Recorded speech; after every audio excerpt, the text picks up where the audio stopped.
Assalamualaikum. Allahumma sholli ala sayyidina Muhammad. Sallallahu alaihi wasallam. Ila siratal mustaqim.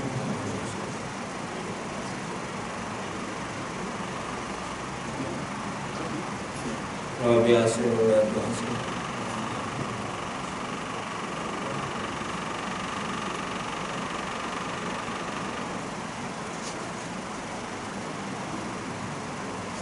Mudah-mudahan wala kelas. Allah yudhanatina sejatihi ya.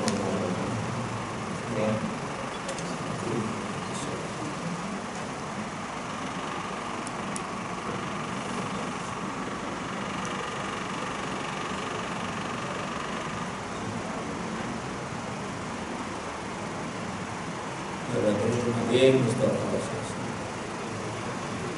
hadirin wal hadirat muslimin muslimat, sungguh pada arwah saudara istri saya telah meninggal dunia dengan sebab demam. Zainab binti Karsani dan Bahar. Mari Allah Al-Fatihah. Bismillahirrahmanirrahim.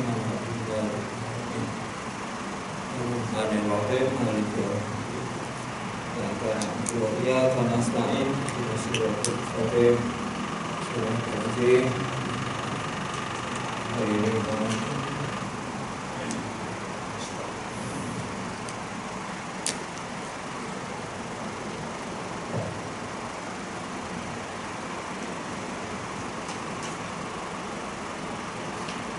alhamdulillah bersama kuliah dalam kitab Bustanul Arifin, dua surat sebelum masuk bab yang pertama masih mengenai syair tentang dunia yang bakal kita tinggalkan atau kita tidak tinggalkan. Dunia ini bakal meninggalkan dunia bila sampai masanya disebut hari kiamat.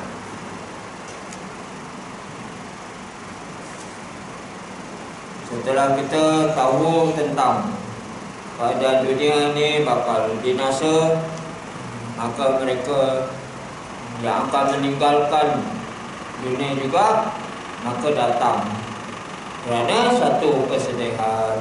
Kita tengok syair terakhir berbunyi idza adbar tak kanat alal mar'i asrotan wa idza aqbalta kanat kasiran muha.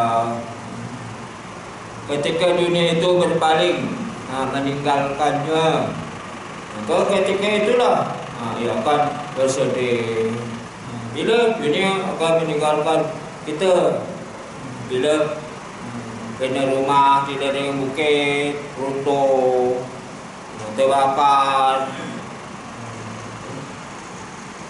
jadi miskin dan sebagainya lah, kemusnahan, dilanda peperangan ataupun tuan rumah meninggalkannya, meninggal dunia dan sebagainya, maka dia jadi menyesal dan penuh dalam keadaan sengsara dan duka cita, ditipu daya oleh pelaburan tak wujud 90,000, itu yang terbaru. Malam ni tak tahu, sentiasa ditipu jauh. Berapa bilion bang, pelaburan tak wujud. Tengok balik lah, Masya Allah, semua betul-betul. Maka jadi berduka cita. Walaupun dapat ditangkap orang yang menipu daya, duitnya mana? Duitnya mana? Habis, Masya Allah. Boleh patah balik duit tersebut, Masya Allah. Jadi apabila kau telah mengetahui apa yang telah aku, kata Imam Nawawi sebutkan tadi, maka sudah menjadi satu kepastian atas setiap insan ini agar ia menjalani jalan orang-orang yang sempurna akalnya. Mana orang-orang yang sempurna akalnya di kalangan para sahabat, para nabi-nabi, sahabat-sahabat Nabi kita Muhammad sallallahu alaihi wasallam. Mereka telah dididik walaupun dulu hidupnya mewah, tapi setelah mereka memahami tentang agama Islam ikut Rasulullah sallallahu alaihi wasallam, kemewahan itu diguna pakai untuk dakwah Nabi, sentiasa memikirkan dunia itu bakal binasa, mana yang bekal akhirat. Maka kita ni nak selamat, mestilah ikut mereka para sahabat dan ulama-ulama salafus soleh, kerana mereka orang yang sempurna akalnya. Lalu memandang dunia ini dengan pandangan yang penuh berhati-hati. Kita memohon akan Allah yang maha lembut dan maha kasih sayang supaya mengurniakan kepada kita akan jalan yang lurus. Sehari semalam 17 kali minta petunjuk, ihdina, tunjukkanlah kami jalan siratal mustaqim, jalan yang lurus, dan menunjukkan kepada kita jalan yang paling baik, jalan yang diberi nikmat. Mana allazina an'amta alaihim, kalangan orang-orang yang telah Kau beri nikmat. Siapa? Nabi kita Muhammad sallallahu alaihi wasallam dan para sahabat. Maka sekarang ini saya mulai menghimpunkan sebuah kitab untuk menerangkan jalan yang lurus, seperti yang telah kita sebutkan tadi, yaitu jalan yang dapat membawa kita kepada akhlak yang mulia, jalan kepada orang-orang yang berusaha untuk mengenali Allah. Hanya melalui kitab ini, kitab Imam Nawawi, dinamakan kitab Bustanul Arifin. Maka insyaAllah dalam kitab ini akan saya sebutkan beberapa uraian, rahsia yang indah-indah dan hakikat ilmu. Perkara ini akan saya sebutkan dalam bahasa yang mudah dipahami supaya jalan membosankan orang-orang dapat mentelaah, dan supaya lebih berkesan dalam hati. Dan aku tidak menyusun dalam bentuk bab yang tersusun rapi, tetapi menyebutkan dalam cara yang bersahaja, ringkas, bukan dihiasi atau dengan bahasa yang berlebih-lebih. Mungkin kalau disusun dalam bab yang tertentu, mungkin dapat membosankan pembaca. Dalam kitab ini insyaAllah akan saya sebutkan beberapa petikan daripada ayat Al-Quran dan hadis-hadis Nabi Muhammad SAW, dan juga perkataan ulama-ulama salafus soleh yang diumpamakan seperti lampu yang bercahaya. Dan juga saya sebutkan beberapa petikan yang terpilih daripada hikayat orang-orang yang soleh, syair yang baik yang mengandungi makna kezuhudan mereka, hidup mereka sentiasa zuhud, tidak mementingkan dunia, mengambil dunia ni sekadar untuk hidup. Perkataan daripada Habib di Tarim Yaman, antaranya Habib Abu Bakar As-Sakor. Bila umat zaman ini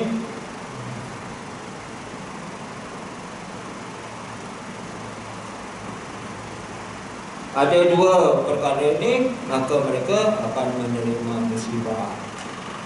Mana?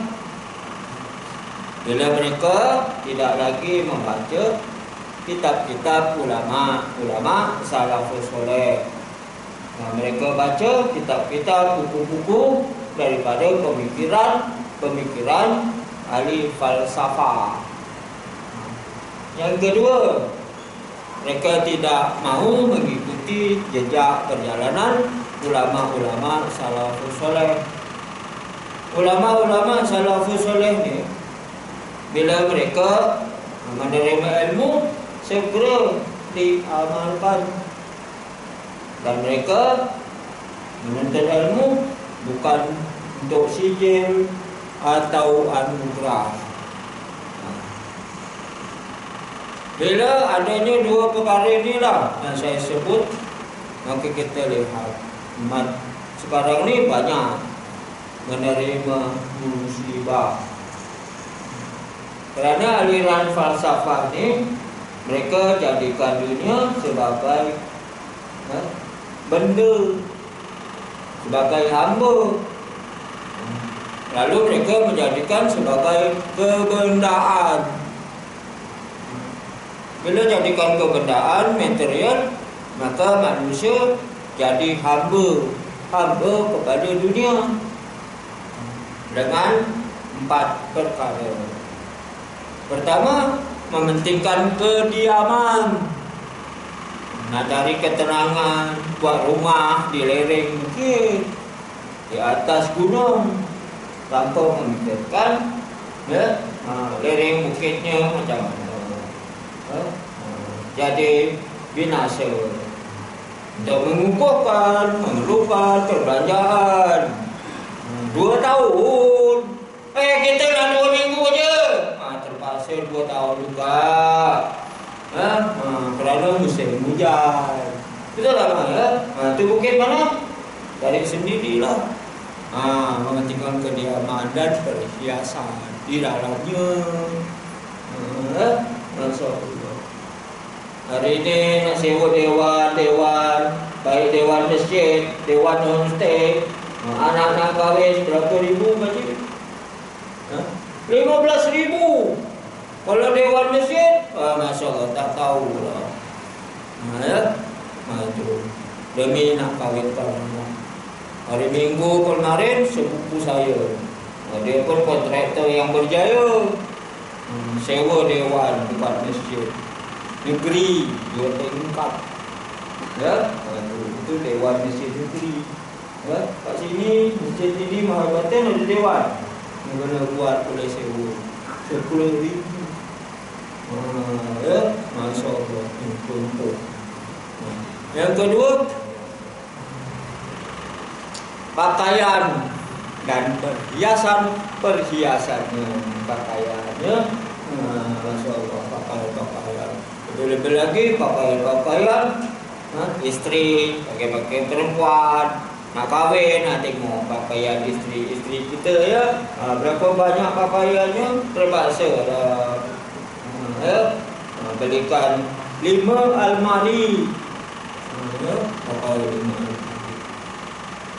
Lebih-lebih lagi anak baru dapat jawatan sebagai asisten PA, maka beli pakaian.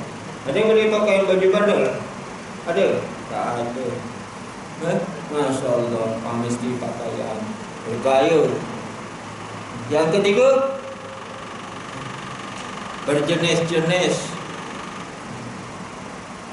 jenama kenderaan. Dicipta supaya semakin laju kenderaan. Beli secara hutang. Yang keempat, makanan dan minuman yang lazat-lazat. Itulah falsafah. Lalu ajaran agama Islam menjadikan dunia ini sebagai alat, sebagai hamba, sebagai khodam, sebagai jambatan untuk akhirat. Maka secara hakikatnya dunia ini penguji dia Allah Subhanahu Wa Taala. Siapa yang diuji? Manusia. Di mana? Di dunia ini. Dunia menjadi tempat medan untuk ujian. Berapa lama? Selama mana ajal belum sampai. Kalau misalnya dia ini usia sampai 78, 99 tak mati-mati. Ya. Masya Allah. Ajal belum tiba, maka diujilah. Apa bahan-bahannya? Bahan-bahan ujian tersebut, segala apa yang ada di dunia ni berbentuk hiasan-hiasan, maka itulah ujian. Seterusnya kedudukan, pangkat. Yang ketiga, kaya miskin. Yang keempat, susah senang, sehat sakit, dan lain sekali mati. Itulah ujian-ujian, bahan-bahan ujian. Maka tak akan ada manusia yang tak menerima ujian daripada Allah. Kalau misalnya nak hidup sentiasa senang, tak mau sakit, nak basmi supaya tak ada kemiskinan sama sekali di sebuah negara, itu ajaran falsafah. Ada tak ajaran seperti itu? Ada. Tak payah pergi tempat lain lah ya, Amerika lah, Israel lah, negara kita.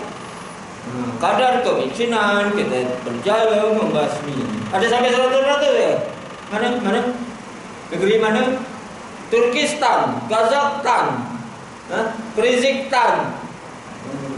Masya Allah. Kyrgyzstan tu sebelah mana? Sebelah negeri setan lah. Masya Allah ya. Itu Abdul Wahid. Yang mana dia? Contoh negeri Terengganu berjaya membasmi kadar kemiskinan. Itu pun 60%. Ada boleh berjaya 60%. Kaya miskin itu ujian.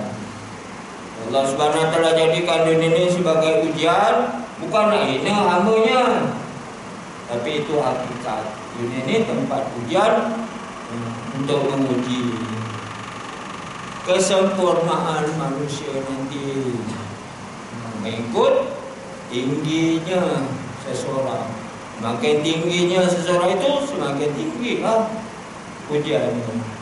Semakin mulianya seseorang itu, semakin banyak ujiannya. Allah beri ujian kepada hamba-Nya ni mengikut kadar kekuatan, kemampuan. Maka semakin banyak mulianya, maka banyak ujiannya itu di kalangan siapa?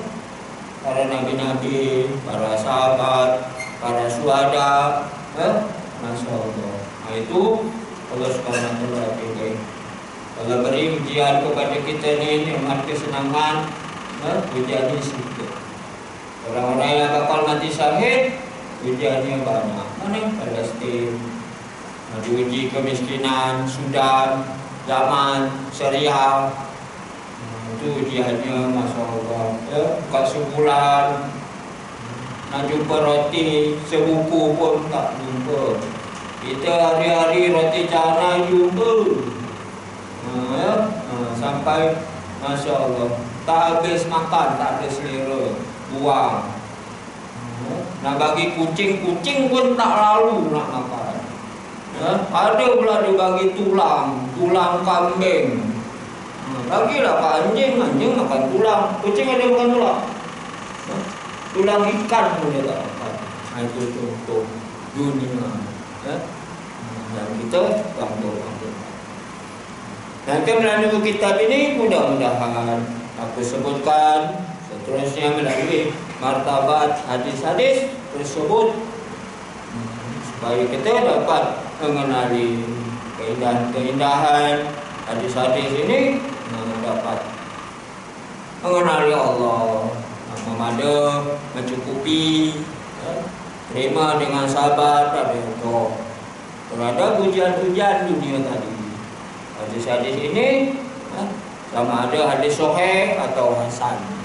Ada hadis maudhu', tak ada hadis dhaif, tak ada hadis palsu. Dan begitu juga hal-hal perawinya juga saya sebut perawi-perawi hadis. Dan juga disebutkan huraian kalimah-kalimah yang sulit atau muskil, susah. maknanya. Serta disebutkan pula baris dobit kalimah. Bagi kalimah-kalimah yang dibimbangi, tersalah atau ditakuti, bila salah baris, jadi makna atau maksudnya lain. Bahasa Arab ini bila kita belajar sebenarnya mudah, tapi bukan semudah itu. Mudah bila kita ingat. Kalau tak ingat, tak jadi. Ubah baris, buang baris, tambah baris. Tambah baris, buang baris, tak ada baris, itu lagi lah tak bunyi. Kita belajar bahasa Arab, dia dengan baris, tambah huruf, buang huruf, tambah baris, buang baris. Itu aja cara. Macam mana contoh? Isa waktu isa lah. Ain tambah baris ke atas, bunyi asa. Masa itu makan malam. Masya Allah. Banun, bunyi apa? Banun, bun. Bunun. Bunun ini benih. Binun, bin, anak-anak. Masya Allah. Contoh lagi, bun. Burung ini biji benih. Birun kebajikan. Barun tanah. Bang lupa aja. Ubah baris. Baris atas, baris bawah, baris depan. Masya Allah, ubah baris. Jadi makna pun berubah. Bahasa yang tipu kita apa? Bahasa orang putih. PUT, put. CUT. Kenapa kat pula? Macam mana? Kau tipu tak? Dah tipu susah pula. Masya Allah. PUT put kan? CUT cut lah. Masya Allah. CAT cat. CAT cat. Cat tu cat. Macam mana? Apa beza? Apa beza kucing dengan cat? Apa bezanya? Huruf pun serupa. Masya Allah. CAT cat kan kucing kan? Kalau cat baris, huruf pun serupa. Susah tak? Mana susah? Menyusahkan kita tu. Bahasa penjajah orang putih yang dibangga-banggakan. Kita belajar bahasa Arab, Masya Allah, boleh baca hadis Nabi. Terutama kita boleh faham kalimah-kalimah Al-Quran. Boleh cakap Arab. Kemudian kita boleh hayati sedih tengok, Masya Allah. Innahum kanu dzalika mutrafin. Kenapa mereka ni jadi haluan kiri dalam surah Al-Waqiah? Kerana mereka dulunya hidup secara bermewah-mewah. Bila hidup secara bermewah-mewah, ini bermakna mereka ini ditipu dengan hiasan-hiasan dunia. Lalu mereka jadi melakukan banyak dosa-dosa di dunia. Boleh rujuklah fisamu mewahami dalam surah Waqiah. Kerana kita faham bahasa Arab. Udin pun faham bahasa Arab. Sudah baca syair Arab. Tengok pada seniman bujang Nabu. Dia Masya ketiga-tiga tu buta huruf. Masya Allah. Memang tanah, memang hijau. Aku tak ajar memang hijau. Memang hijau, memang tanah, memang tu lagi. Masya Allah. Sekali setelah belajar, Masya Allah. Jim, ha, kha. Lepas itu dal. Ini huruf apa Pak Cik Ali? Huruf M. Kita huruf S.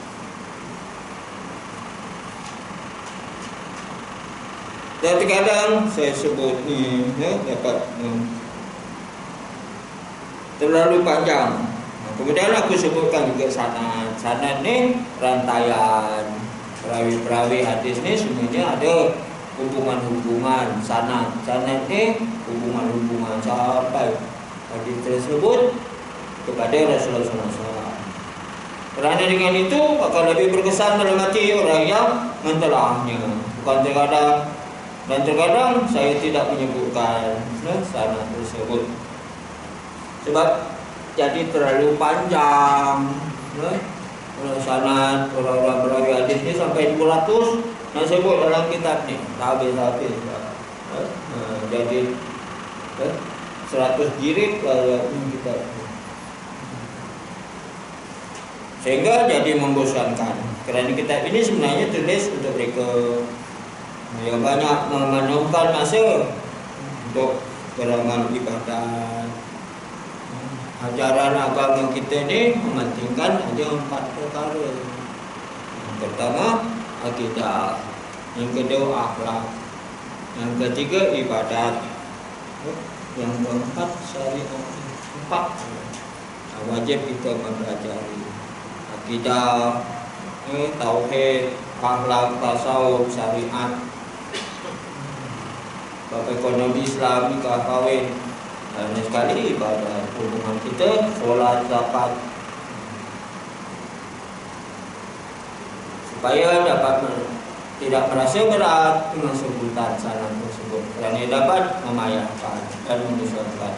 Dan kebanyakan salam-salam yang saya sebutkan itu alhamdulillah adalah daripada salam yang masyhur, dikenali dalam kitab-kitab yang mutabar, yang banyak dibaca, dimutalaah oleh ulama-ulama, orang ramai.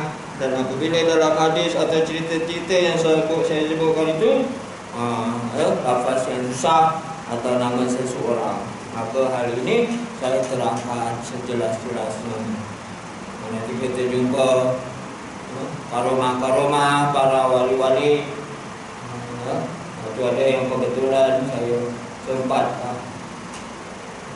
di Yaman, tempat bernama Khawlan. Kita nanti jumpa Abu Muslim Al-Khawlan. Itu merupakan tabi'in. Kita tahu juga tahun depan. Banyak karomah yang Allah bagi kepada Abu Muslim Al-Khawlan, orang Yaman. Jadi apa-apa yang perlu disyarah, syarah ini diuraikan, maka saya uraikan dengan sempurna. Dan apa-apa yang kemungkinan orang tersalah faham, saya uraikan maknanya. Dalam kitab ini sekaligus disebutkan bermacam-macam ilmu syariat, yaitu masalah yang berkenaan dengan ilmu hadis,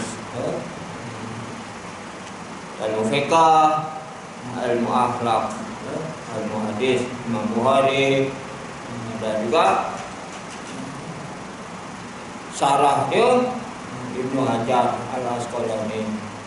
Itu juga sudah ada terjemahan, namanya Kitab Fathul Bari. Allah Alam mungkin sampai 40 jilid. Kalau ada satu jilid 100, 100 dalam 30 berapa?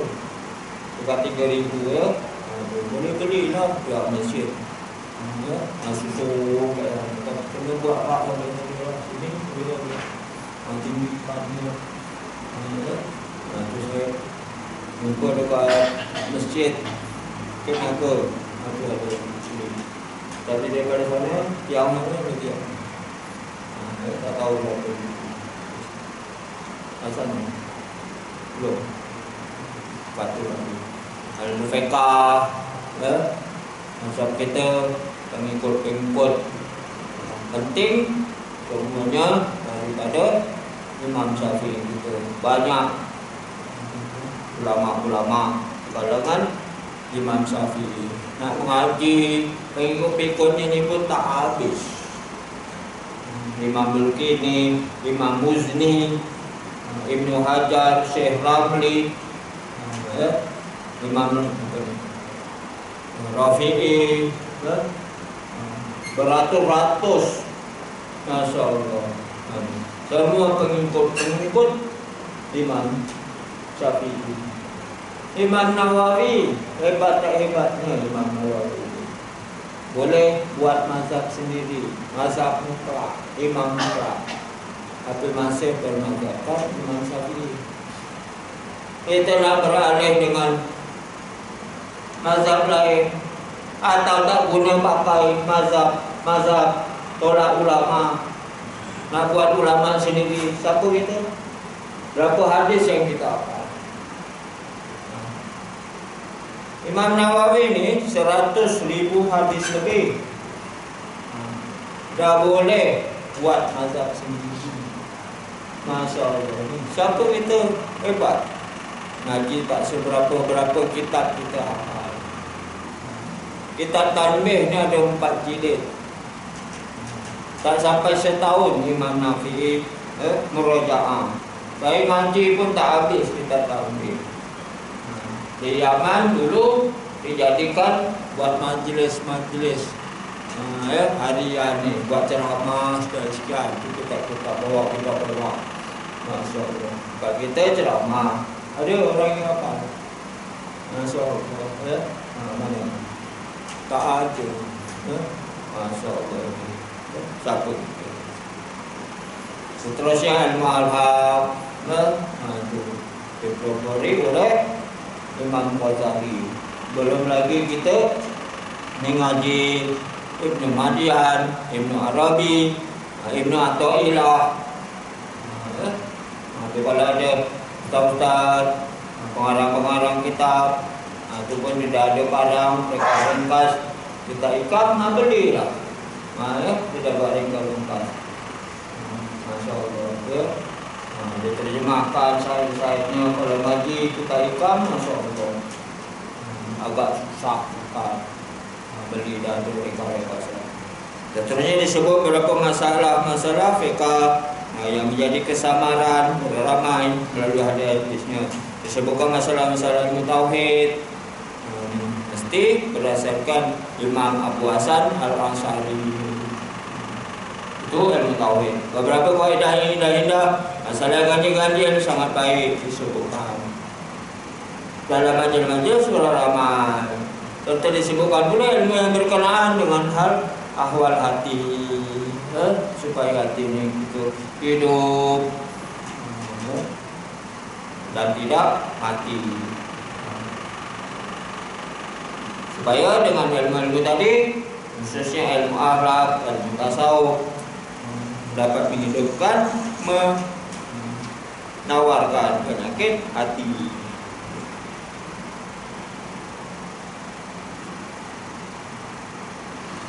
Macam mana contoh? Hati boleh sakit, hati boleh mati. Sebenarnya antara punca ibunya cinta pada dunia. Kata Imam Malik bin Dinar, hati bila dimenangi oleh cinta dunia, maka tidak akan berjaya untuk diberi peringatan kepada dunia itu, kepada aku. Sebab cinta pada dunia, bila cinta kepada dunia, hati mati. Macam mana nak hidupkan? Kurangkan. Hidup dengan zuhud, mengada dengan dunia. Jadikan dunia itu sebagai alat, dunia itu jadikan sebagai hamba. Bukan kita jadi hamba dunia. Kata Hasan Al-Basri, asal usul kejahatan ni ada 3, cabangnya ada 6. Maka mana dia punya usul, asal usul kejahatan ni? Pertama, dengki. Yang kedua, harus tamak, halubu. Yang ketiga, cinta kepada dunia. Maka apabila menyayangi ketiga-tiga ni ada pada kita, maka hilanglah khauful akhirah. Hilang takut tentang mati, takut tentang akhirat, tak ada. Maka yang ada cinta pada dunia lah. Maka dengan tiga-tiga ni maka banyaklah hiasan-hiasan dunia, kedudukan, pangkat, hentikan makan, minum, harta dan sebagainya. Berikan sedikit kat sini. Dan diceritakan tentang penawar ubatnya, macam mana rawat hati, nak hidupkan hati. Nanti kadang-kadang ada masalah yang hanya saya sebutkan ringkasnya sahaja. Lama sikit. Lepas.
Aku tunjukkan tempat uraian lebih lanjut dalam kitab yang dikarang oleh para ulama.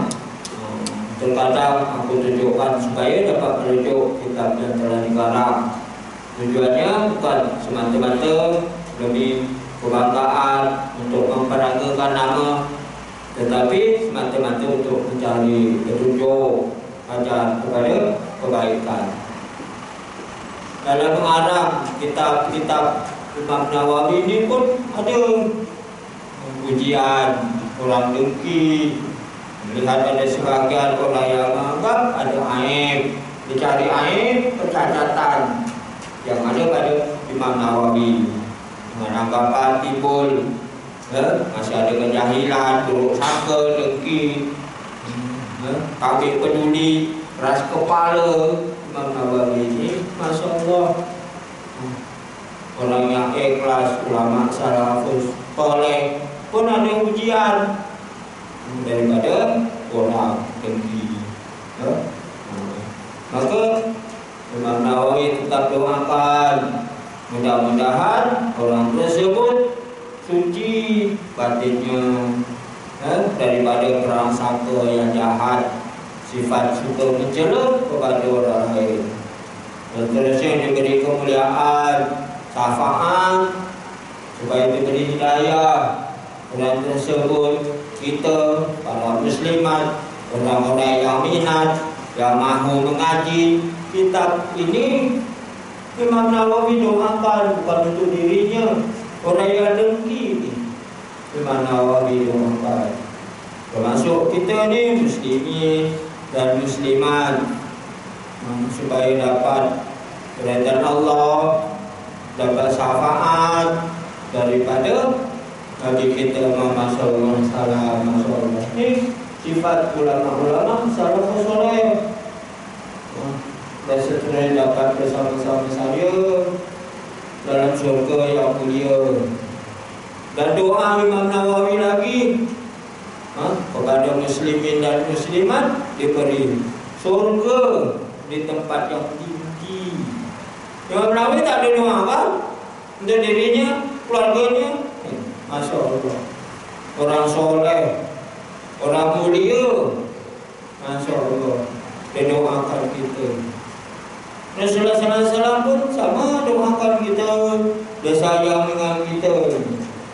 Dan semoga kita ni semua dapat redha Allah dan mendapat segala macam kebaikan.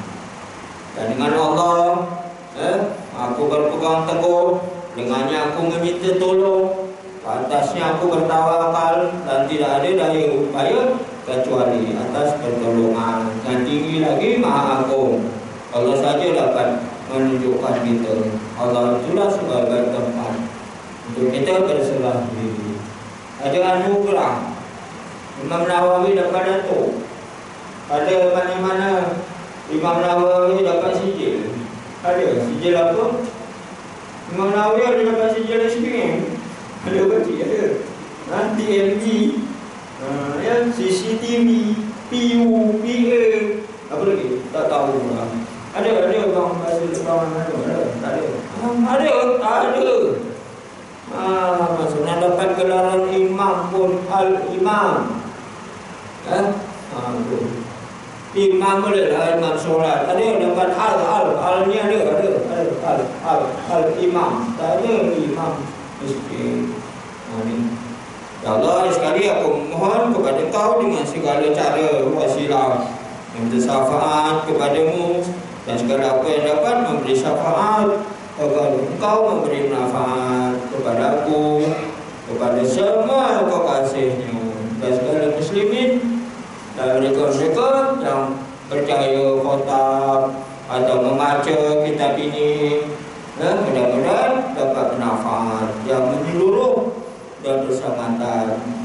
Tuhan hanya tidak melemahkan angkanya oleh sesuatu, dan tidak ada sesuatu yang menjadi kesusahan, kepayahan ke atasnya. Dan kita sanggup insyaAllah pada bulan depan, kalau belum sempat berpuasa, masukkan yang pertama untuk mempelajari sifat ikhlas. Sejauh mana keikhlasan kita dalam beribadat, bersedekah, berkorban, berjihad, berdakwah, datang ke masjid, betul-betul ikhlas. tak ikhlas pun tak jadi juga. Ataupun dengan kata-kata saya ni ikhlas tak, betul ke? Boleh ikhlas itu dengan ucapan, betul? Boleh. Masya-Allah. Terkait kepada Allah ada kekurangan, bersambung tanda kepada Allah. Rabbana anzilna naskura nikmatika allati an'amta muslimin musliman wal mu'minin wal mu'minat. Allahumma nafa'na fi ulumid darin wal khuluqil ladil nazim. Wabillahi taufiq ta'ala. Wassalamualaikum warahmatullahi wabarakatuh.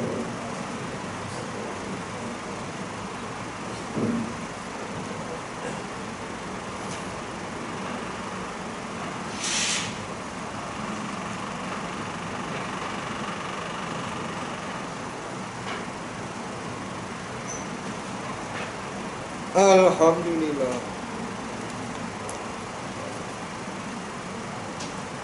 Alhamdulillah.